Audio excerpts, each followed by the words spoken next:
Bismillahirrahmanirrahim. Assalamualaikum warahmatullahi wabarakatuh. Alhamdulillah wa syukurillah mitra-mitra kaum dangu sadayana urang masih kena tiasa batebang dangu deui tiasa sesarangan deui soksana semung dicoban tarang. Alhamdulillah dina dinten ayeuna urang medar deui hanca dongeng si Kamileung dina dinten ayeuna teh bagian anu ka-12 na. Mitra suratnya kolong dengan waktu sedaraah. Para mitra kaum dangu sadayana. Si Kamileung anu keur ngobrol jeung si Mamang tukang dagang di imahna harita. Lantaran si Kamileung anu memang dibawa ka imahna si Mamang tukang dagang anu ngomongkeun yen di desa eta anu ngaran Desa Panco. Desa Ponco mangrupakeun desa anu gede, aya pasar jeung kumplit teh imahna anu aralus. Tapi hanya kal Desa Ponco teh kasebut desa anu teu aman. Lain teu aman loba bangsa teh itu. Tapi Desa Ponco mangrupakeun kaserang wabah, anu wabah teh datangna anu ujug-ujug. Tiba-tiba penyakitna anu araraneh. Anu ngajadikeun Desa Ponco melang hariwang. Dak leutik diungsi-ungsikeun ka desa-desa lainna, ka dulur-dulurna atawa naon. Anu geus kalanjur cicing di dinya teu bisa ka mana-mana. Buka dulur baraya iwal ti desa dinya we. Atuh kapaksa we. Arek kumaha-kumaha ge narimakeun kaayaan desa anu memang berit dina waktu harita. Oh, karunya atuh nyamun kitu mah kaayaanana di desa ieu. Nya Ujang, aduh ting. Sugan we atuh Jang. Ujang tiasa ngabantos kana panyawa desa di dieu. Ah, lawing mah teu bisa nanaon atuh ngabantos kumaha da kudu aya nanaon atuh maksudna nanaon teh naon nya da uing mah teu bisa nanaon anu bisa ngabantu mah iwal ti hiji meureunan Allah subhanahu wa ta'ala keun ai masalah kitu kieu mah urang uing oge sarua arek ngadoakeun ka urang dieu mudah-mudahan we urang dieu teh bisa cager deui jeung sumber tina eta panyakit teh bisa kanyahoan saha jeung ti mana kitu pang-pang nama eta intina mah nya tuh Jang samalah ka dieu teh geus ngadatangkeun kiai ustad jeung sajabana nya geus hajat lemur teh mah da cenah aya nu ngomong teh ieu lemur teh cenah cemar eta wa itu jeung ieuna teh matak nu ngarti urang dieu para kiaina ustadna ngayakeun hajat lemur salametan supaya warga-warga urang dieu teh sing dijauhkeun we tidak mara bahaya Jang. Tapi nya kitu sakabeh eta teh can dikabulkeun ku Allah kalah kabeuki meuweuh panyakit teh. Duka kumaha tapi kan eta Mamang mah alhamdulillah teu geuningan. Teu alhamdulillah Jang. Da teuing atuh da teu kabeh sih sabener mah jalema teh jika anu dipilihan ngan nyakitu Jang. Cek Mamang tadi lain kur hiji dua justru ratusan jalma nu kakeunaan panyakit eta. Jeung kamari ibaratna teu nanaon.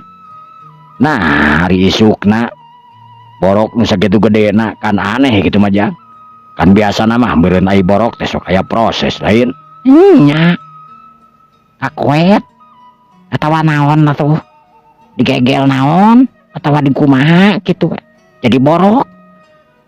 Ieu mah lain justru borok teh sok ngadadak ayeuna teu naon-naon teu ateuh henteu naon nyaho bodog isukanana aya nu kurap tau paling oge masing-masing bujurna we nu kurap mah Jang. Oh kitu nya heukeun bahaya tuh wae kitu mah. Uing berenang da teu boga nanaon tapi uing nyarek ngabantu we kudoa ka urang dieu mudah-mudahan urang dieu teh sing dipaparin kasehatan kitu panyawik panyakitna sing dieuweuhkeun deui sing diangkati kuno gaduhna kudu nyiptakeun urang kasakabeh meureunnan Allah aja wajalla amin. Nah di dieu teh aya sasepuh teh ari sesepuh kampung mah di dieu teh seueur Jang. Maksudna gitu maksudna teh sesepuh kampung tidak mangge pan kolot murid sesepuh kampung sarua nya mamangge kolot sesepuh kampung. Maksudna sesepuh kampung di dieu anu sok dipentaan tulung teh aya nyaetana Aki Sumarna. Aki Sumarna? Nya. Eta Aki Sumarna teh lamun aya panyakit kitu kieu teh sok lumpat ka Aki Sumarna. Nganya kitu teh ajang. Ayeuna dicageurkeun isukna pelentis deui. Ayeuna dicageurkeun isukna pelentis deui. Jiga nu dijieun eta panyakit teh. Tapi dah heueuh. Saban jawara nyebutkeunana lain bagian abi cenah. Duka naon masalahna? Oh kitu sok eta teh aya jawara nu pernah ka dieu kitu. Aya jang.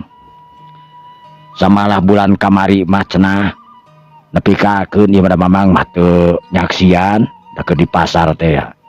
Jawara datang ka dieu cenah babalongkengan utah getih jang nepi ka teu sanggupna ampun cenah. Teu hayang sakali-kali di cenah ieu mah lain panyakit biasa. Meng peos we init jang. Oh, wah dik kitu mah berat atuh mang. Nya solusina kudu kumaha jang? Nya solusina mah urang kudu loba nganu awe kana mah kawasa mang jigana mah. Da eta sumberna pan. Datangna panyakit di dinya cagerna ge nya ku di dinya na deui meureun kudu awak kudu nyeunkeun jeung nyiptakeun urang sakabeh. Da panyakit mah di dinya datangna. Kabeh jalma utek tongo walang taga bakal ngasaan panyakit. Bohong lamun jelema teu pernah gering mang. Nya si jang. Ayeuna mah kieu we. Uing dageus datang ka ieu kampung teh naon tadi teh ngaranna teh? Desa Ponco jang. Tah ka Desa Ponco. Sate kapolah bari dibantuan ku mang sakabeh we meureunan uing menta pidoana. Sugan jeung slogan aloh marengkeun, aloh ngobulkeun ngaijabah uing rek menta pitulung ka Allah. Sarua jeung urang dieu nu sok menta pitulung ka Allah beureunan. Janten maksana bade kumaha aja. Ya aya cara-carana keur uing tangtuna. Uing mah teu hayang loba cara. Hiji carana keur uingna mujasmedi nanada kana maha kawasa. Sagala panyakit anu tumiba ka urang dieu teh tangtuna beureunan tina asalna cager. Nya kudu cager deui tina asalna warasnya kudu waras deui beureunan mang. Nya sumuhun kitu jang. Nah mudah-mudahan atuh jang arong masakeun. Amin amin amin amin. Halo do minta pangdoana we.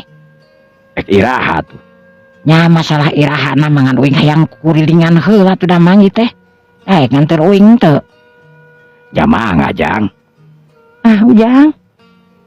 Kumaha bi? Ambu meureun nyebuteunnya. Langkung bade neng lagi teu naon. Apir aku teuing da bibit teh tuh ambu teh geus anini mah disebut neng aya kapanan. Neng nini oge aya, di itu ge aya neng Romlah. Aya neng Usi, namina mah da Usi, Susi namina mah. Tapi da nini disebutna teh. Oh. Aneh-anehnya di dieu mah. Nya kitu teh ajang. Teuing. Aduh bade ka mana atuh kurilingan teh? Nya ngaran ku kurilingan mah ka mana we mah teu dituju Nah ambu teu ditunjuk.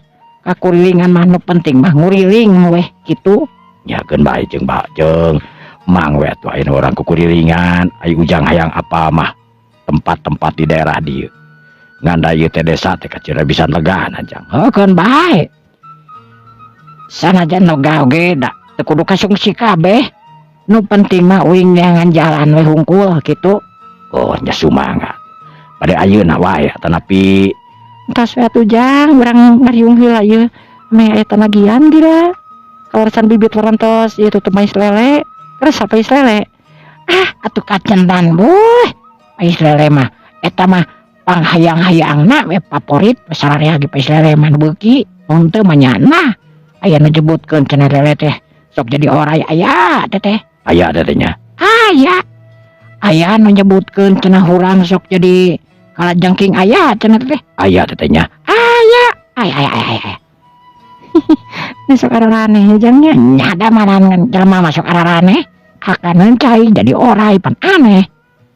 Anya kitu jang duka teuing we inget teu apal. Ayo amang main sila tuh iya lebar iya udah kan beda beak mereka tuh bi nyanya tuh dan juga hati-hati atuh jang kang kade hati-hati atuh kan bae sanggeus puguh kitu mah si Kamileung harita cara rengkat jeung si mamang tukang dagang sanggeus kitu kencing harita indit keluar ti imahna mamang tukang dagang. Imah tukang dagang kasebutna imah teh lain teu leutik teu gede teuing ngeujeurna campernik sanajan panggung tapi karasana nikmat genah nakaranan dia teh imah teh. Si Kamileung anu leumpang duaan diperhatikeun kepala warga loba nu nanya ka si mamang. Eta mamang teh ngaranna Mang Rasjam. Kamana Mang Rasjam? Biasa we. Arek kuralang kuriling ye. Mawa dulur hayang apa cenah daerah dieu. Oh, nya tuh kabelah ditu atuh aya taman tuh belah ditu tuh. Taman naon, Mang? Taman pergi ngadu hayam belah ditu tuh. Oh, nah taman teh pergi ngadu hayamnya di dieu nya mah. Da di dinya nu betah najang, adu hayam ngadu ucing di dinya. Oh, ucingnya sok diadukeun. Oh, sok jang di dinya mah. Nyen sok atulah. Nya geus atulah. Mang Rasjam tukang dagang leumpang dinuduh-nuduhkeun tempat-tempat ka si Kamileung. Si Kamileung anu kukurilingan kurang leuwih meureun 2 jam lilana. Kaditu ka dieu loba nu ditanya non teh loba urang dinya nu nararanya. Anu hayang apal saha nu bareng jeung Mang Rasjam? Mang Rasjam iwati nyebutkeun teh dulur we ka si Kamileung teh. Sanggeus seubeuh kukurilingan si Kamileung geus apal wewengkon daerah dinya, daerah Desa Poncor. Si Kamileung jeung Mang Rasjam harita baralik kira-kira sareupna meureunna. Barang nepi ka imah dur kadenge sor bedug jeung kohkol di masjid. Data can aya pangareras. Jadi teu kadenge adan, mun kadenge teh ciciren datangna magrib waktu-waktu anu tentu teh dina ngalaksanakeun salat teh ku kohkol jeung bedug. Waktu anu beuki nyerelek. Si Kamileung anu geus dalalahar sabada Isya jeung Mang Rasjam katut si Ambu pamajikanana harita ngarobrol deui ngariung. Tah. Jadi eta teh anu tadi kurang didatangan disebutna teh situ. Oh, situ tapi situ naon? Ngaranna teh Situ Badur. Situ Badur? Nya. Jadi Situ Badur teh mangrupakeun situ anu kacida pisan cenah mah geus ribuan taun ayana. Eta caina tara pernah saat. Jeung cenah bejana di situ eta teh emang teu pati lega-lega teuing eta teh situ teh jang. Eta situ teh ngandung sajarah anu kacida panjangna. Kan mamang teu apa sajarah naon kan anu apal mah nyaeta situ eta teh mangrupakeun situ karamat.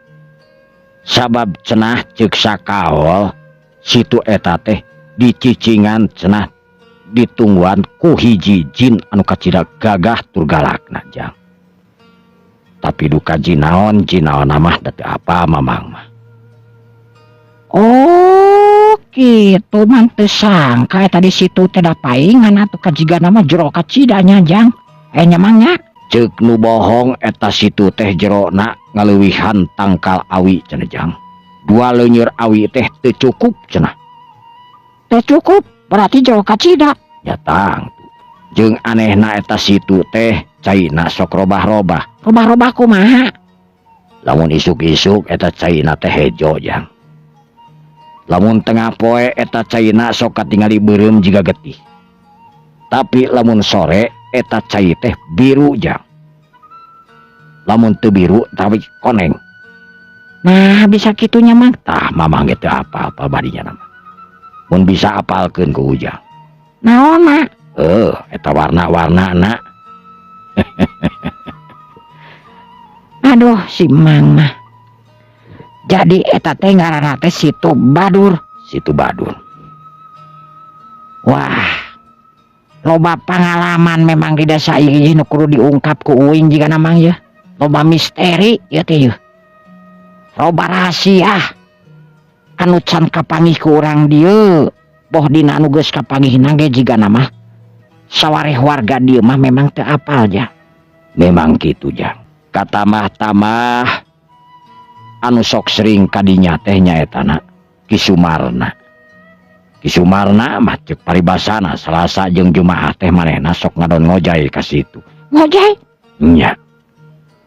Sabab ceuk Ki Sumarna lain naon cenah ngojay ka situ teh supaya ngilangkeun panyakit. Tapi ari warga-warga nu lainna memang teu meunang. Khusus we cenah Ki Sumarna nu bisa kadinya mah. Pernah eta ge warga aya nu coba-coba hayang ngojay kadinya nepi ka kiwari teu balik deui Jang. Teu balik deui? Henteu balik deui. Tah nu mantak anehna di dinya, mantak situ Madur ti aya ti baheula nepi ka ayeuna can pernah aya nu ngaranto. Matak barala geuningan katingali gambrungnya. Nya. Teu wani jalma teh nguseup-nguseup acan di situ Cimadur. Nya, masalah mah naon anu tadi geus disebutkeun teh. Tapi kunaon ari Ki Sumarna bisa nya? Mamang ge memang teu nyaho eta mah. Ki Sumarna meureun boga kalainan boga kaanehan anu lain Jang. Boga pangarti ilmu silat anu hebat. Ilmu panemuh jampe pamake anu memang urang mah teu apal. Nu matak Ki Sumarna apal kana kuncina mampu ngojay di eta pitempatan. Si kamileung harita ngahulang.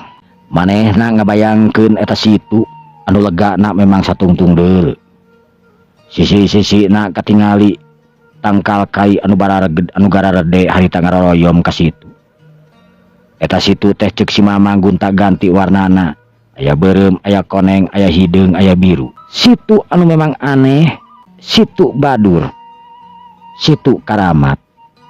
Anu perlu ku si kamileung tur jadi penasaran keur si kamileung we tangtuna hayang ngungkap misteri nu aya dina eta situ. Naon sababna situ eta teu bisa dimanfaatkeun ku warga urang dinya.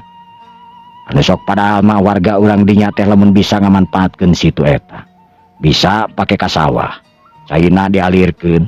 Bisa itu bisa ieu, caina anu memang bersih bisa dimanfaatkeun tangtuna ku warga-warga urang dinya. Tapi nepi ka kiwari eueuh hiji oge warga situ nu sakitu gedena teh eueuh nu wani ngamanfaatkeun ke eta situ.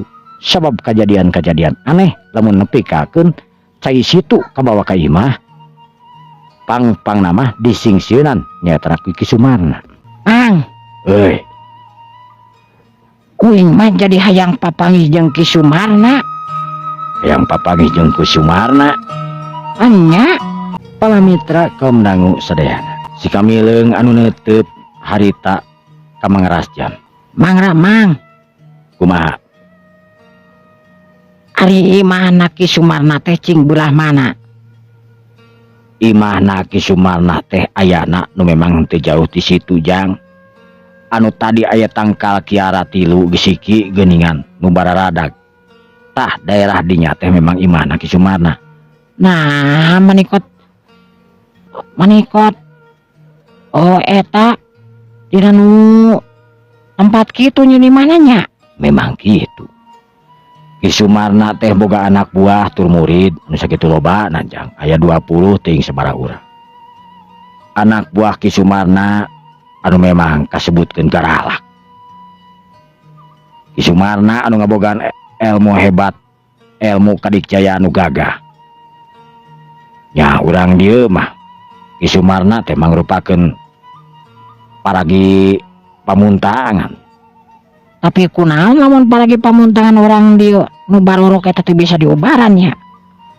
Ya eta ceuk Mamang tadi lamun datang Aki Sumarna eta panyakit leungit diobaran ku Aki Sumarna leungit. Init Aki Sumarna eta panyakit datang deui.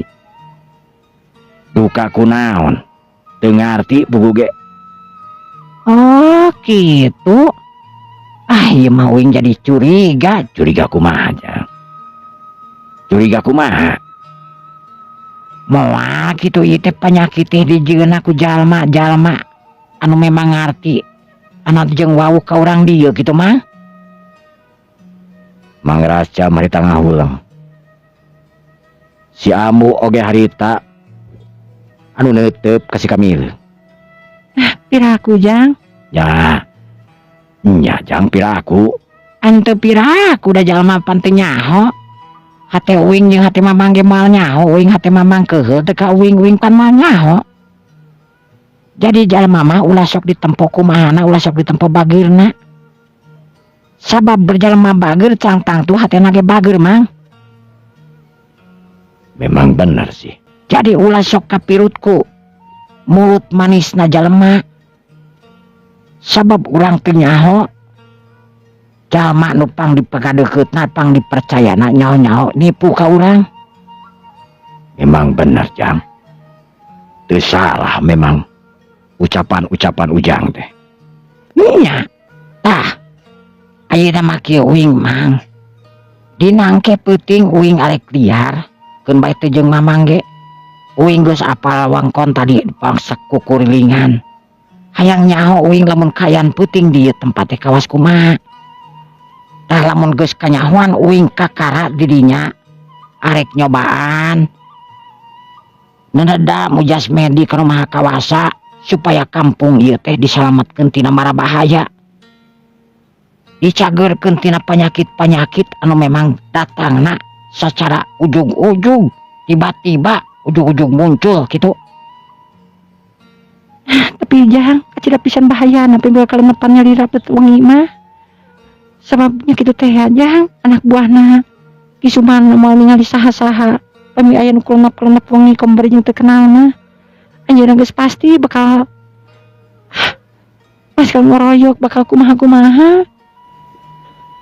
Tenang we Cuk. Amu oge Mang Rasjam. Insyaallah uing bakal selamat lah. Yakin Jang? Yakin uing mah. Harita si Kamileung ngayakinkeun ka Mang Rasjam. Dirina anu keukeuh arek ngaliep dinangke peuting. Yang geus atuh kitu mah, Jang, saurang sarapan heula. Sampai lain sarapan atuh yakin membeureunana nya dahar we dahar peuting atuh. Atuh da uing ge lapar Mang euy. Minta dahar we uing makan ieu da. Yakeun bae aya mah. Hayang sakumaha we aya mah. Kajaba mun eueuh naon anu bikeuneun beureunan. Sanggeus puguh kitu mah sararea harita adalah waktu anu nyerek ka peuting. Hujan kadengeting paralak sanajan teu gede. Para mitra kaum dangu sadayana. Kira-kira tabuh 10 peuting. Si Kamileung pamitan ka Mang Rasjam. Si Amu anu ngaomat-omatan rada hariwang tur salempang. Sok sin kajadian kawas nu geus-geus. Aya jalma nu teu balik deui. Jang. Kade hati-hati Jang. Kunaon amu jadi hariwang ieu teh. Nya Jang. Mamang oge jadi melang pugugen. Insyaallah Mang, moal aya nanaon. Sok uing minta pidoana we ti Mama. Si Kamileung sanggeus menta izin ka Mang Rasjam jeung ka si Amu. Corelat. Sanggeus di luar harita si Kamileung ngacorelat. Awakna anu kokolebatan harita ngaleungit. Si Kamileung anu dituju teh mangrupakeun sisi situ nyetana Situ Madur. Situ Madur anu dianggap kurang dinya mah situ karamat. Tur eueuh hiji oge masyarakat urang dinya nu daek ngadeukeutan kana eta situ. Corelat cireng. Celek. Si Kamileung harita nangtung dina hiji batu anu aya persis dina sisi pisan situ. Si Kamileung anu neuteup kana situ ngagunakeun aji kasaktena, ngagunakeun panon gaibna mangrupakeun panarawangan gaib anu mampu ningali ka sagala arah. Si Kamileung harita neuteub seukeut kana dasar sagara. Corelat. Si Kamileung harita ngacorelat. Nu saterusna si Kamileung harita ngojay dina dasar sagara. Ngagunakeun kamampuan ajian tapak dewana. Ajian anu memang rupa-rupa pangarti jurus anu ngandung rupa-rupa sagala kemampuan. Si Kamileung panona anu seukeut harita cungklang cingkleung luak liuk. Barang keur kitu kolebat katingali ku si Kamileung aya nu ngolebat tur nyampeurkeun.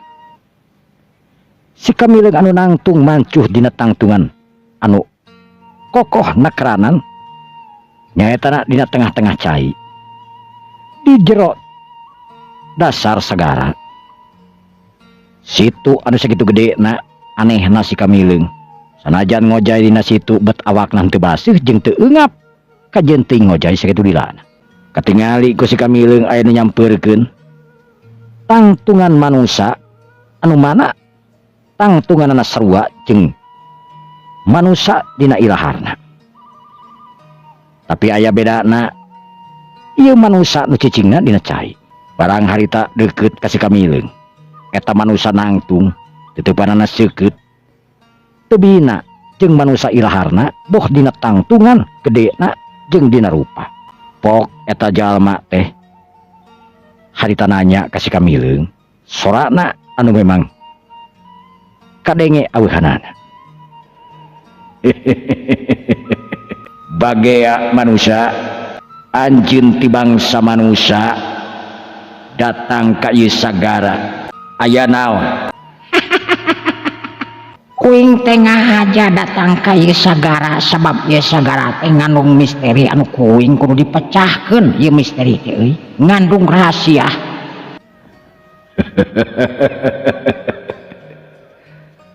Manusia rahasia naon anu hayang kabuka di sagara ieu?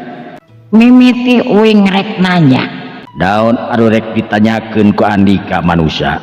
Hei, naon sababna rahayat urang dieu nu kuduna ngamanfaatkeun ieu situ ieu sagara tapi tetela ieu sagara teu bisa dimanfaatkeun ku urang dieu padahal ieu teh lamun dimanfaatkeun loba pisan manfaatna.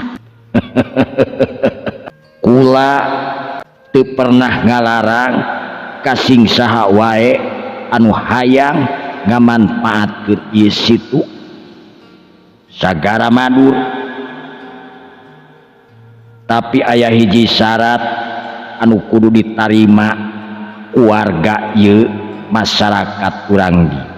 Naon nu jadi syaratna? Anu kahiji syaratna nyaeta pek ieu sagara manfaatkeun kana jalan anu kahebat, jalan kaalusan, ulah ngahamur-hamur cai. Atuh nu kaduana sagara Madur ieu mangrupakeun sagara karamat ditinggal para karuhun anu teu sagawayah warga urang dieu bisa ngojay di ieu sagara sabab sagara ieu aya nu jicingan ceuk sepuh baheula mipit kudu amit ngalak kudu menta. Lamun maneh nganut kadinya nah manusia sakabehna bisa apal di ieu tempat ayat menungguan. Memang teu nyaho. Memang rahayat urang dieu pasti moal apal. Lamun rahayat ieu urang moal apal kunaon maneh makekeun? Make syarat-syarat kawas kitu. Sabab memang ti karuhun kula oge memang kawas kitu. Terus lamun ngalanggar eta syarat naon nu bakal kajadian? Lamun ngalanggar kana kajadian, ngalanggar kana syarat-syarat nu ku kaula dicieun jeung karuhun kaula, anu wayahna saha nu ngojay di ieu pitempatan bakal tidak leptur moal bisa balik deui, bakal asup tur cicing di nagara kaula. Saha anu nyokot cai nyiuk atawa mandi tan waneh cai eta moal bisa digunakeun, sanajan bisa digunakeun bakal aya akibat anu katarima kudu mandi atawa kudu nginumna. Naon akibatna? Pati. Pati? Waduh, lamun kitu sarua jeung ieu cai teh memang ulah dimanfaatkeun. Kula jadi hayang apal euy. Aya naon di ieu dasar sagara?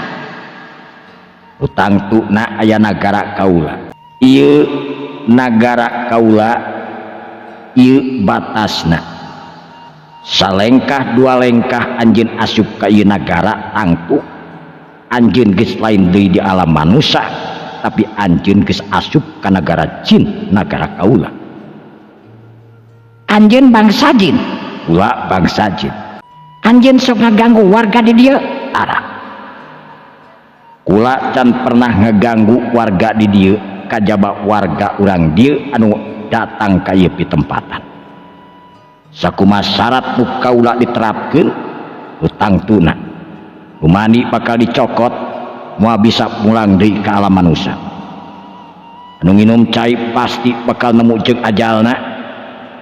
Kacida pisan mun kitu mah anjeun sarua we jeung ngaruksak ka bangsa kaula. Kaula teu tarima. Lamun teu tarima, andika kudu nyang hareup ka raja kaula. Raja? Benar. Sabab kaula nerapkeun aturan sakumaha parentah raja kaula. Saha raja anjeun? Gusti Prabu Jagat Banyu. Gusti Prabu Jagat Banyu. Bener. Lamun anjeun ngarasa teu narima kana kaputusan anu Gusti terapkeun ku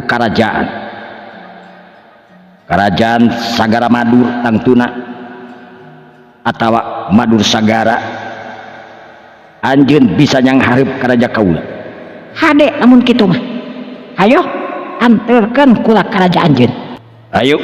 Sanggeus puguh kitu mah, salengkah dua lengkah si kamileung harita ngalengkakeun sukuna. Sakiceup si kamileung harita geus aya di hareupeun gerbang. Eta gerbang teh jelas lawang saketeng anu dijaga ku prajurit-prajurit anu serem, gagah bangunan jeung sakti anu make sanjata menikat pinuh. Samakta ku pakarangna dina leungeunna. Barang ningali tangtungan si kamileung anu dibarengan hutangtuna eta jalma anu bareng jeung si kamileung hiji jalma penting atanapi hiji anggota kerajaan anu kacida pentingna anu ngaran Sang Hyang Wara. Raden Sang Hyang Wara.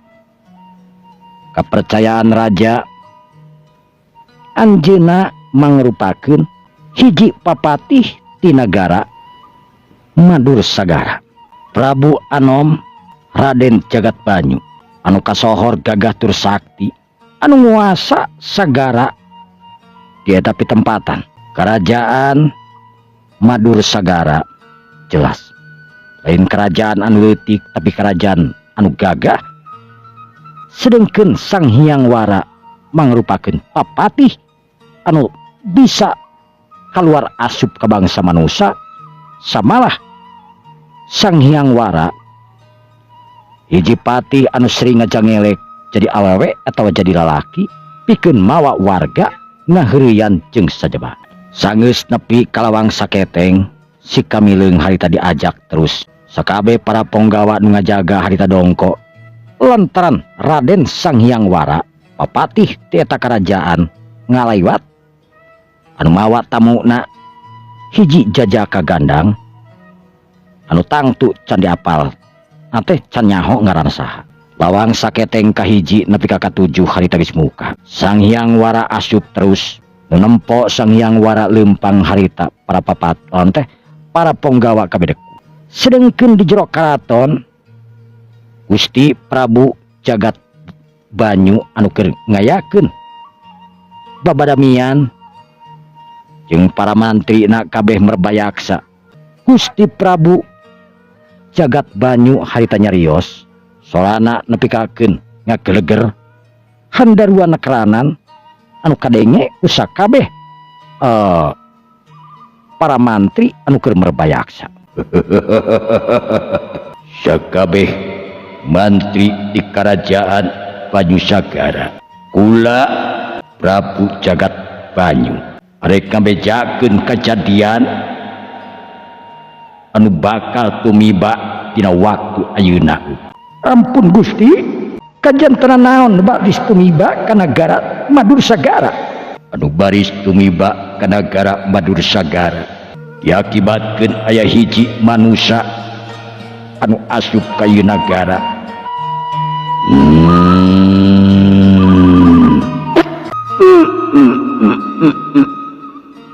Ampun Gusti, kedah kumaha kaula dina jang hareupan eta jalma anu memang lebet ka ieu nagara. Ieu jalma anu katingali dina kaca lopian lain jalma sambarang anu ngabogaan aji kasakten anu hebat.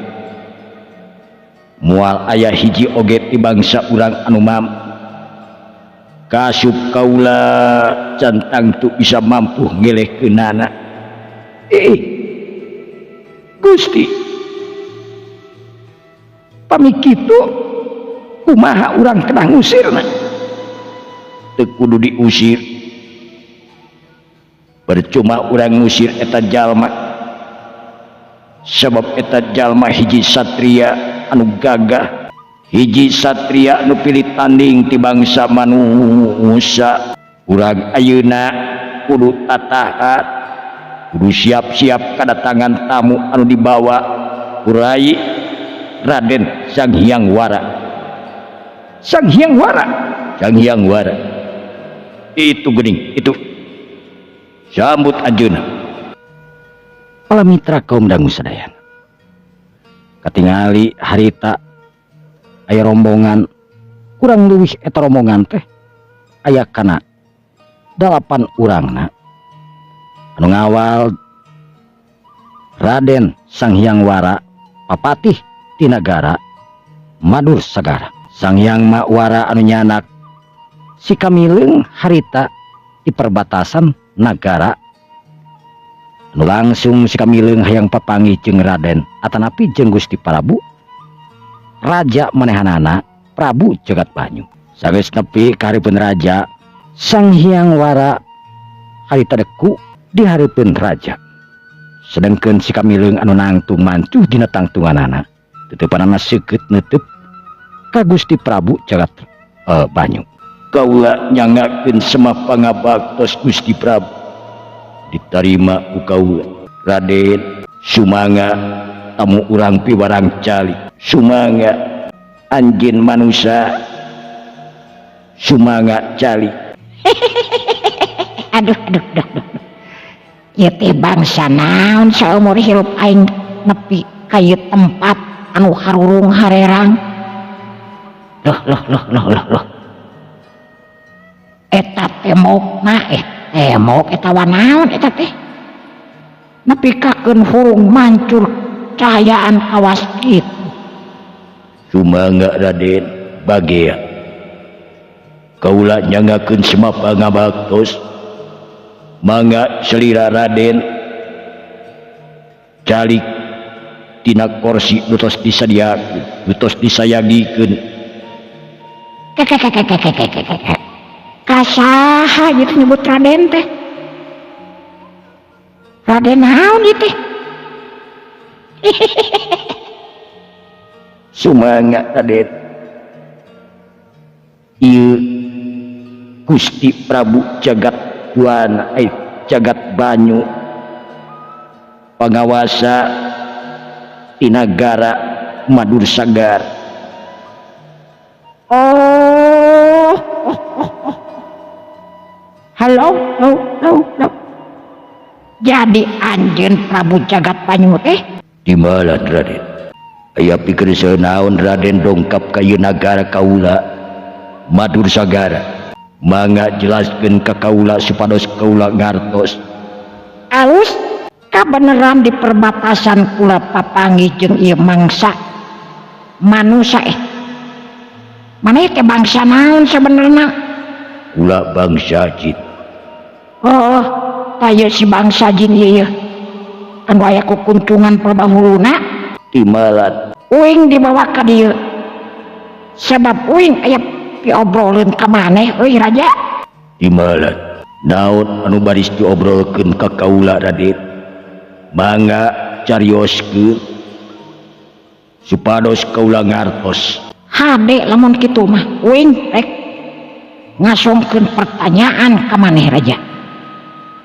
Jawab nu tepat sabab lamun uing teu puguh dengan jawabanana tong nyalahkeun uing lamun ieu nagara oyag-oyagan. Timalan nah geuning make jeung ngancam sagala. Raden Sang Hyang Wara dangukeun sakumaha cariosan tamu urang. Raden saha nami Raden? Uing. Oh janten salira teh Raden Uing. Lain uing teh nu ngaran mah Gusti Prabu Aang Kamileung. Gusti Prabu Aang Kamileung. Nah hanya aya jelema mah rupa-rupa ngaran teh make jeung Kamileung sagala rupa. Naon curi? Ampun Gusti. Nah teuing. Hapunten Raden. Pertarosan naon anu baris ku Raden ditaroskeun ka jisim abdi? Uing rek nanyakeun kunaon ieu sagara teh bisa dimanfaatkeun ku rahayat urang dieu? Margina kula geus kapetuk ti sepuh-sepuh kaula anu tumerap dugi ka anak incu dugi ka buyut ayeuna tetep nyepeng hiji kayakinan larangan anu teu meunang dicanak ku bangsa manusia naon anu aya ti ieu sagara. Terus lamun sagara ieu ku aing dibedahkeun caina ku aing dialirkeun nah maneh tetep bakal hirup di sagara. Ampun manusia teu aya maksad kanggo kadinya. Teu aya maksad kanggo kadinya. Buktina bangsa manusia anu rek ngamanfaatkeun ieu sagara nyokot caina ngumah dirina jeung sagala rupana naon nu kajadian perlaya di bangsa manusia dikukut di bangsa jin. Dengekeun ulah teu tarima sebagai bangsa manusia bangsa kula diperlakukeun kawas kieu. Nah rek muka tina naon larangan ieu situ anu geus diterapkeun ku anjeun Prabu? Ampun Gusti, kula parantos ngajalankeun ieu ribuan tahun margi ieu larangan turun timurun moal aya hiji oge jalmi anu mampu pikeun ngudar naon anu tos jadi larangan kami di bangsa jin. Lamun kaula maksa kapaksa kula kudu merjuangkeun jeung sakabeh rahayat di bangsa jin di negara Madur Sagara bakal ngayakeun balitungan, bakal ngayakeun perlawanan moal arek ngantep sing saha wae musuh anu asup ka negara Madur Sagara. Ulah Prabu Jagat Wanyu anu tanggung jawab dina sagala ieuna, dina sagala rupana oge sakabeh mantri oge papatih kaula Raden Sang Hyang Wara anu bakal yang hareupan naon wae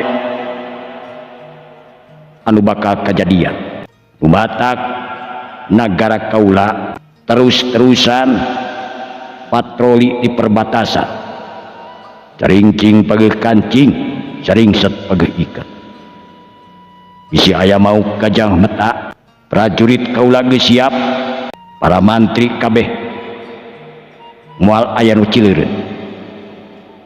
Raden Sang Hyang Wara papatih di negara bakal ngamuk muak ngawik.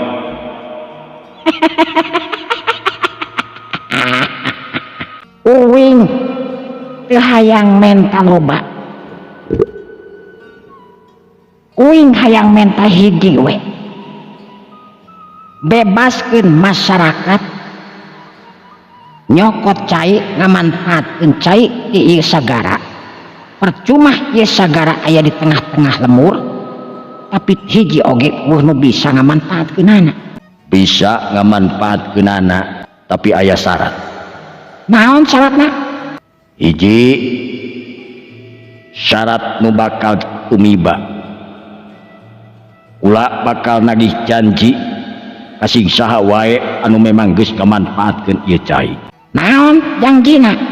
Hirup kudu 2 kali, sakali hirup di alam manusia. Nu kaduana maot di alam manusia, dicokot jiwana hirup di alam kaula. Oh, gitunya. Lamun kaula teu narima, Ulah bakal ngahalangan. lamun kaula ngalawan, Ulah bakal mertahankeun. hade lamun kitu mah. Leuwih hade kula perang berarti mun kitu mah. Ulah moal mundur. Hep, Sanggeus puguh kitu mah. Si Kamileung mapatkeun aji kasaktena, jampe pamake ilmu panemuh anu boga, udik cangking dina dirina harita diketrukkeun. Mimiti ngagunakeun curus langsung kana tingkat katujuhna. Si Kamileung awakna ngageter harita, katingalina ku bangsa jin mah beda jeung katingalina ku bangsa manusia. Katingalina ku bangsa jin awak si Kamileung anu di ngagebur hurung lir ibarat pinuh ku cahaya. Cahaya saha nu ningali kana cahaya awakna si Kamileung panoncin sapada harita geus teu bisa ningali deui kana awak si Kamileung. Awak si Kamileung anu dibuntel ku cahaya anu kacida pisan serap jeung panasna. Bangsa jin anu ngariung dirinya kabeh nyingrai ngajauhan sebab panas anu kacida panasna. Awakna anu ngesang barang ningali cahaya tina awak si Kamileung ngagunakeun jurus tapak dewa anu katingkat katujuhna. Sedengkeun Sang Hyang Wara anu mundur sobara lengkah ka tukang. Nya kitu deui Prabu Jagat Banyu anu tadi calik, anjeunna ngadeg terus ngajauhan tina awak si Kamileung. Pok si Kamileung harita ngomong, hei, ayo, ulah kalah malunur kitu. Lamun maneh benar arek mertahankeun naon anu jadi kaputusan maneh, hartina dina ayeuna uing aya di dieu, uing kudu ngalakukeun anu memang uing kudu dilakukeun.